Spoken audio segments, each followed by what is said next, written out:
Welcome to Hacking Your Leadership. I'm Chris. And I'm Lorenzo. And welcome to this week's Thoughtful Thursday. Don't forget to follow us on Instagram at Hacking Your Leadership and leave us a review on iTunes. On this episode of Thoughtful Thursday, I want to talk about kind of the responsibility of leaders given the seemingly ever-changing job market that we see. Depending on who you talk to, people talking about how, job security is fantastic. Companies are looking for employees left and right. They can't keep good people working for them because there's a lot of people leaving, finding other companies, to, oh my gosh, there's a inflation and a potential coming recession. There are a lot of, tech sector companies that have started laying off people or rescinding job offers. So it kind of runs the gamut. And I kind of want to talk a little bit about what our responsibilities are as leaders given these external factors, because there's no one external environment that we're all a part of. It seems to be all over the place. What do you think? Yeah, I agree. It's interesting because even if you lead through, we read a lot of articles in a lot of different places and just for research and looking at leadership stuff, and it seems like it's like every other one is completely different. It's it's just the back and forth of what's going on. There's a lot of external factors going on right now. There's a lot of opinions one way or another on what's really going on, and I also think that based upon the job, based upon the industry, based upon the area, there's just a lot of different kind of context that's out there and opinions that are out there around exactly what is going on with the job market. How is it impacting people?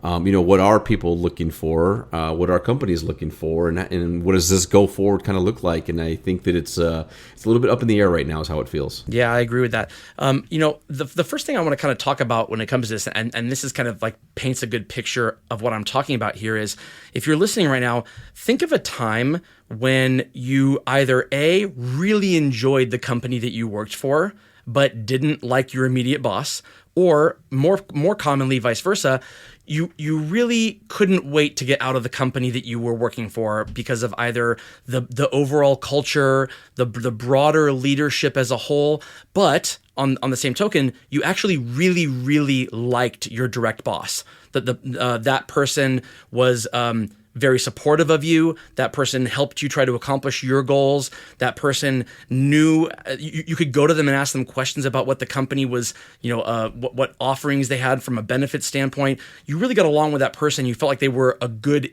leader, even though you didn't like the organization.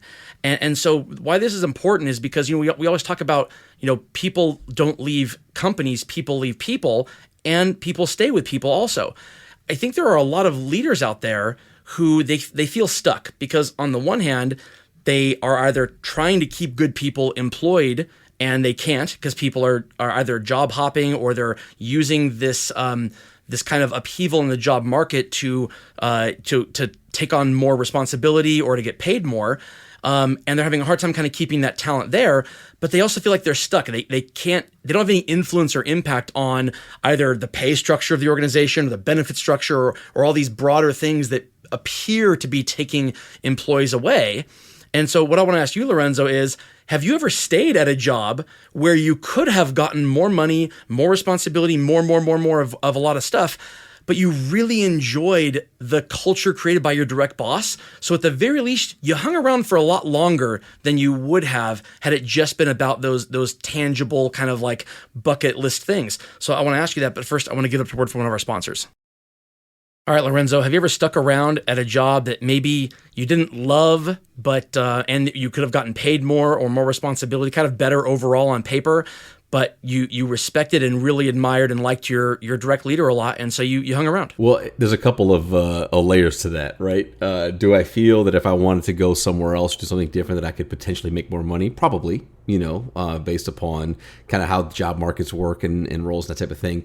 But to answer your question, absolutely, my belief is who you work for and who you work with are some of the most important decisions that you make as you kind of continue down your career. And I know I'm probably further along than most in regards to my career, my tenure, my experience, and And I've learned that lesson over time, because you can work really, really hard to achieve a title that you want, a level of responsibility that you want. You can enjoy maybe the industry or the work that you're doing.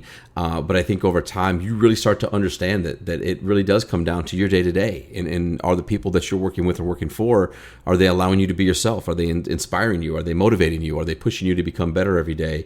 And that to me is worth much more than maybe a little bit more money somewhere else or that type of thing. But that's me. So like I proactively continue to choose to consider exactly who I'm working with and who I'm working for as decisions that I make constantly. And I value that over a lot of different types of things. But I also know that I'm very fortunate and lucky and grateful to have the leaders and the mentors that I've had in my life that have kind of made that an easy decision for me. There have definitely been times where I have worked with leaders that have made it hard. And Right. of course, I learned from that, and of course, those are moments that I've spoken about, in on the podcast and the book and things like that. But for the most part, I've always had that level of leaders that have really been there for me and providing me an opportunity to continue to learn and to grow. Yeah, I agree with that. I think it's probably the rare circumstance if you have a person who's been in the workforce for 25 years and they've never had a person like that. Someone who they really regretted working for them, or they didn't like working for them after a short period of time.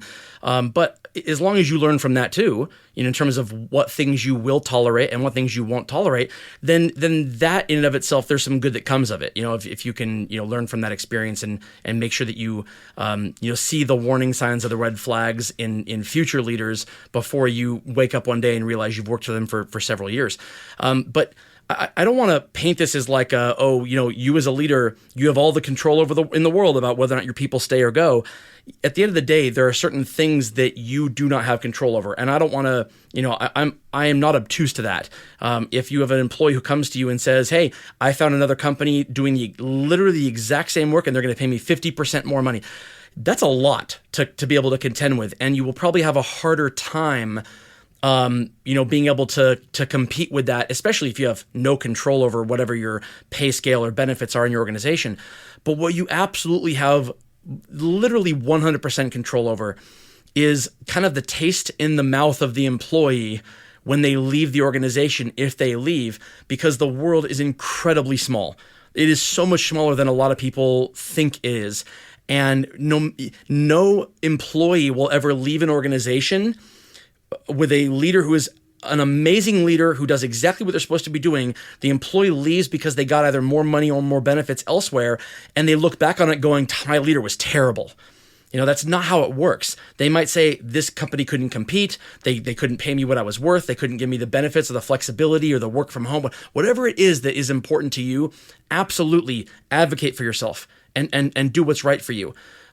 But you know as well as I do that when you look back, what you think about the leaders and the people who've made positive impressions on you, they are in no way tied to whatever your pay or your benefits or the other things were at the time that you worked for them. And when your people leave you to go elsewhere, they're not tying the two together. So you have a profound responsibility as a leader of people to make sure that those things are in order, to make sure that even if you can't control what they can pay, what the person can get paid, or their benefits, or the work from home structure, the flexibility, all those things, what you can control is how that person feels like they're treated when they come to work. The level of dignity or respect or partnership that they feel they have in the ongoings of their day-to-day. How much effort you put into matching that person with things they enjoy doing versus having them doing things that they really can't stand doing. All those things you have some control over.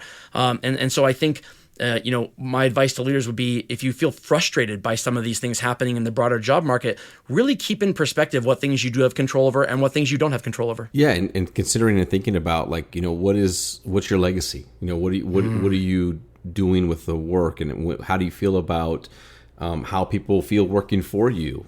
I think that's really, really important, because it's easy to get caught up in the day-to-day. It's easy to get caught up in the titles, the responsibility, the authority that you have, doing the things that need to get done, but really pulling back and considering, what is it that fills your cup? And if helping people grow, of helping people to exceed their own expectations, of helping people to build skill and competence that they can take with them for the rest of their life, if those are the things that matter to you, that you enjoy doing, and those are the things that you can kind of tie yourself to, then it's helpful as you are navigating these waters. And as we've been talking about this entire show, like a lot of these things we can't control as leaders. A lot of these things are going to there'll be external factors that are going to shape, the teams of the future and where people go and what do they do.